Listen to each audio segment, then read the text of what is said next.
ROG fans, di tangan saya ni adalah keluaran terbaru ROG Phone 9 FE. Apa yang hebat sangat pun aku tak tahu. Aku pun ada ROG Phone 9 Pro. Cakap banyak nak guna.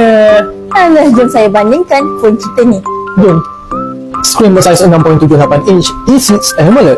Refresh rate 185Hz, main game tak perlu risau. ROG Phone 9 SE datang dengan chipset Snapdragon 8 Gen 3 dan 12GB RAM, 256GB storage. ROG Phone 9 Pro ni datang dengan chipset Snapdragon 8 Elite dan 16GB RAM dan 512GB storage. ROG Phone 9 SE dengan Anime Vision yang menampilkan 341 mini LED. ROG Phone 9 Pro pula dengan animation yang menampilkan 648 mini LED siap boleh main dengan Anime Play. Gen 2 dengan sistem penunjukan SoC 360 dapat menunjukkan phone korang dengan pantas.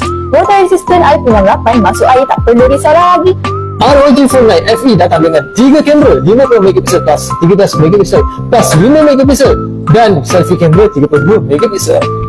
ROG Phone 9 Pro datang dengan 3 kamera juga, 50MP, 32MP, 13MP dan selfie kamera 32MP.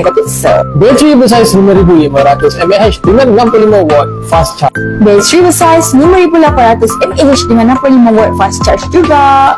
Pas kami bandingkan. Harga pula dah beza tau. So korang suka ROG Phone 9 FE dengan harga RM2999 Ataupun korang nak ROG 9 Pro harga RM4999.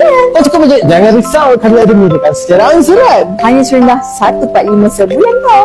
Cepat dapatkan ROG Phone 9 FE Atau ROG Phone 9 Pro sekarang di call All Gadget. banyak eksklusif free gift menanti korang. Jangan lupa like, follow and share video ni.